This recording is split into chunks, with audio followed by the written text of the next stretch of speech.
Hello, Homestead. Please stand for the pledge. I pledge allegiance to the flag of the United States of America and to the republic for which it stands, one nation, under God, indivisible, with liberty and justice for all. Please remain standing for a moment of silence.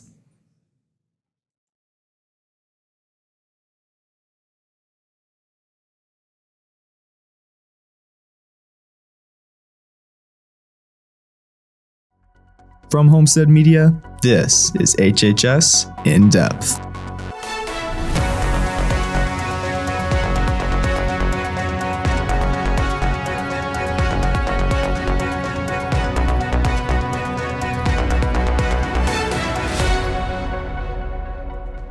Welcome back to HHS In-Depth.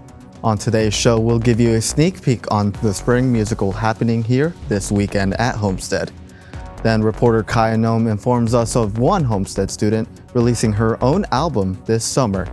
Finally, reporter Taylor Ham brings you a story on how Summit Middle School made history by utilizing renewable energy in education. All that and so much more coming up on today's episode of HHS In-Depth.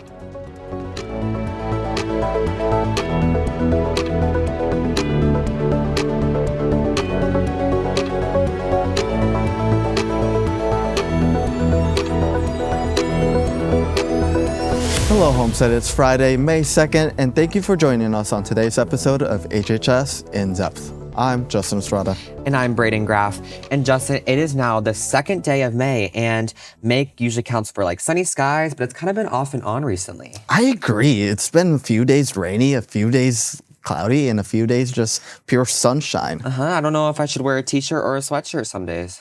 I have no idea. Joining us now in the studio is Madison Rosing. And Madison, do you think I can wear some t-shirts, some shorts this weekend? Well, unfortunately, you might have to keep those sweatshirts on just a little longer. Today will be partly cloudy with a high of mid-60s and just a slight chance of rain. Those partly cloudy skies will still stick around onto Saturday, bringing in a small chance of showers and cooler temps with a high of 58.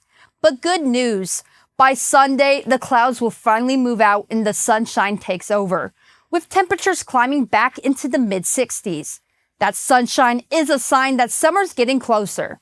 I'll be back later in the show to tell you what you can expect next week. Madison Rosine, HHS In-Depth. And now we go beyond Homestead. Recently, the White House criticized Amazon for planning to display the impact of President Trump's tariffs on product prices, labeling it a hostile and political act. Press Secretary Caroline Leavitt questioned why Amazon had not addressed inflation during the Biden administration. Although the idea was considered, an Amazon spokesperson clarified that it was never approved. Retail CEOs met with Trump to discuss concerns about rising prices due to tariffs, particularly before the holiday season. A miniature dachshund named Valerie was found alive on Kangaroo Island, Australia, after being missing for 529 days during a camping trip with her owners. The Kangala Wildlife Rescue spent over 1,000 hours and traveled more than 3,000 miles to locate her, using her toys and a shirt to create a scent trail. After successfully trapping Valerie, they allowed her to acclimate before reuniting her with her relieved owners. Despite being presumed dead due to the island's dangers, frequent sightings confirmed she was alive. Thank you, Braden, for some news outside the walls of Homestead. And guess what, Braden? It's showtime. Homestead's annual spring musical is hitting the stage, and this year it's the very classic comedy Anything Goes. Our very own Emma Munoz caught us up with the cast as they put the finishing touches on their big performance this weekend. So this year's spring musical is Anything Goes. It's a Cole Porter classic, and Billy Crocker, played by Josh Moody, wasn't supposed to be on the ship, and he's a stowaway and sneaks on board, and he is trying to win the heart of his love interest, Hope Harcourt.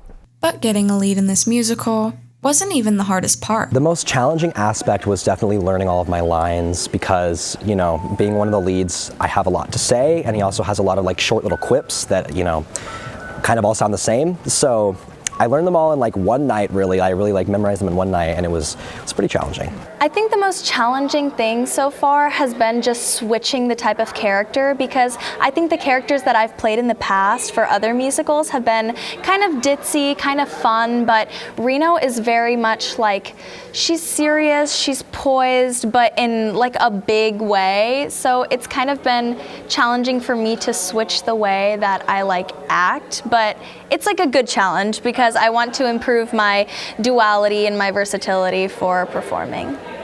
Don't miss this opportunity to come out and support our cast at 7:30 as they bring their talent and their passion to this auditorium. Tickets will be $15 for adults and $12 for students at the door. Come and be a part of this amazing event. Emma Munoz, HHS In-Depth. Thank you for the story, Emma. Stick around, more HHS In-Depth is coming up next.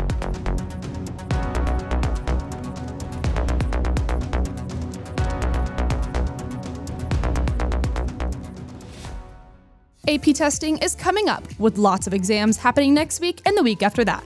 But don't stress, I'm here to offer you some advice for your exam preparations. Firstly, before you jump right into your study guides, develop a study plan that outlines what topics you need to cover and when, and sets goals for your sessions. Next, consider forming a study group with classmates to enhance understanding of difficult topics. Thirdly, take care of yourself. Don't underestimate the importance of a healthy lifestyle during your study period. Ask for help. Don't hesitate to reach out to teachers and classmates for clarification or additional resources. Lastly, in the days leading up to the exam, review your notes and key concepts from the entire year. Ensure you're comfortable with everything you've studied. Good luck and happy studying, Spartans. Elena Baker, HHS In-Depth.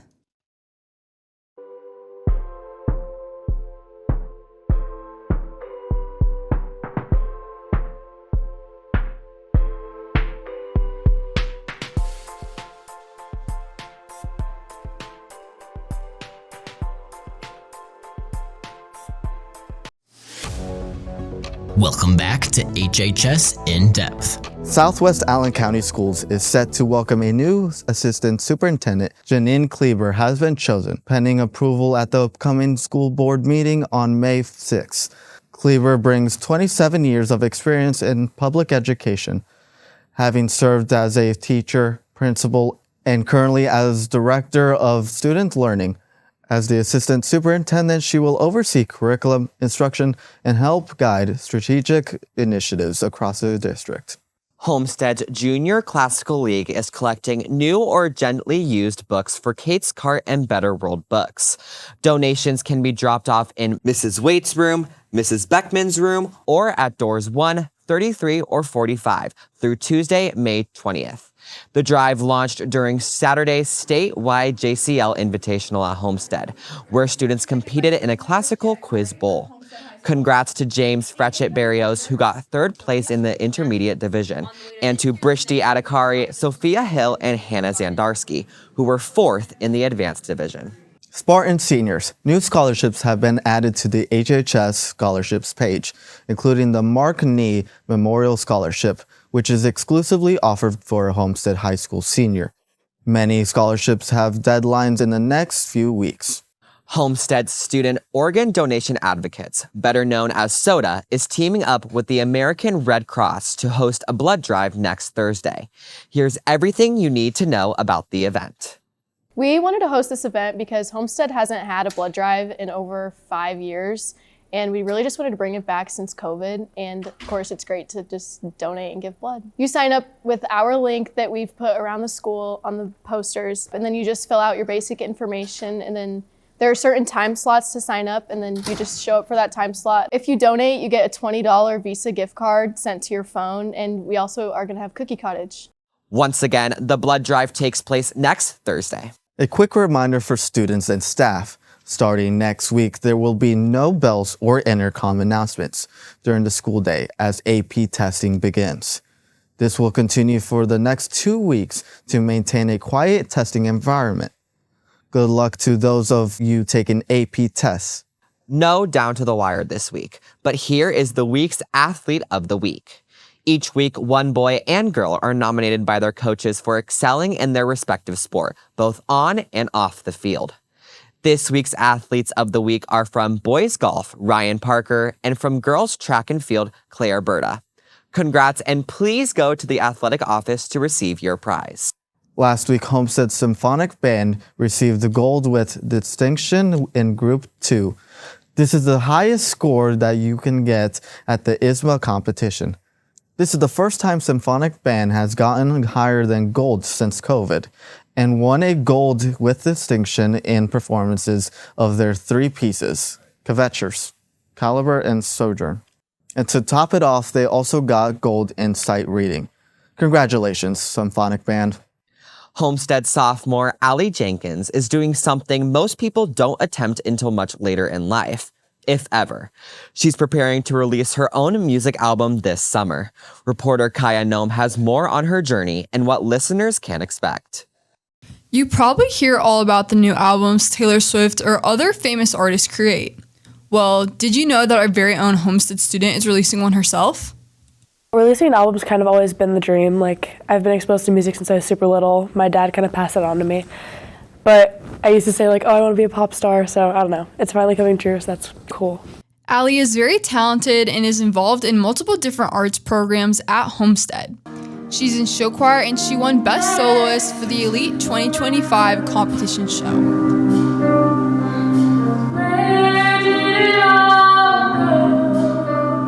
She's also placed 3rd in solo comp.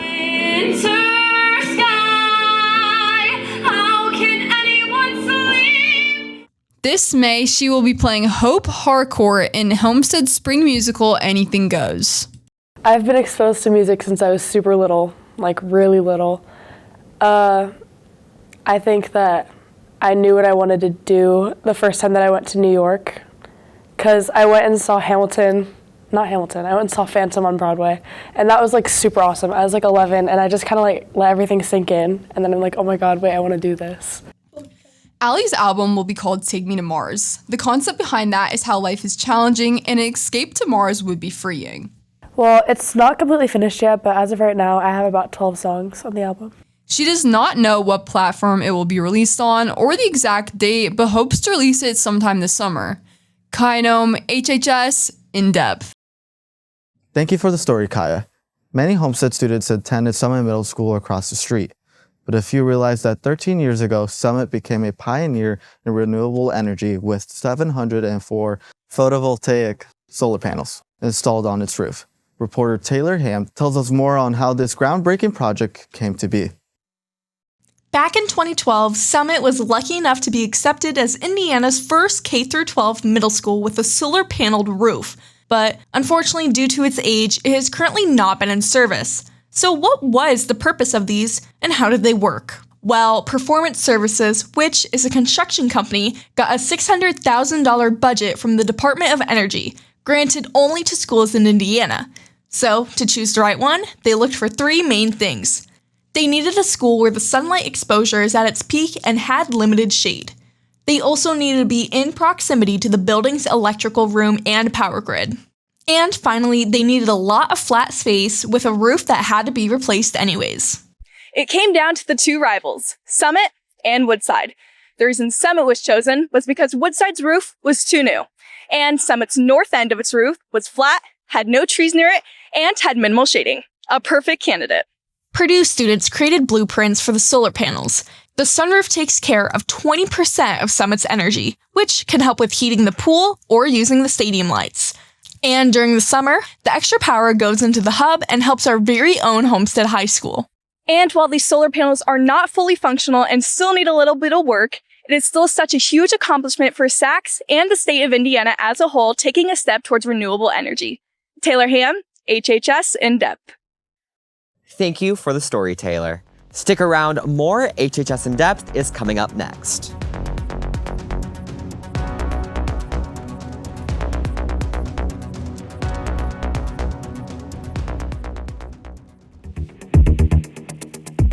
Looking ahead to next week, Monday brings a warm-up with sunny skies and a high of 71 and a low of 49.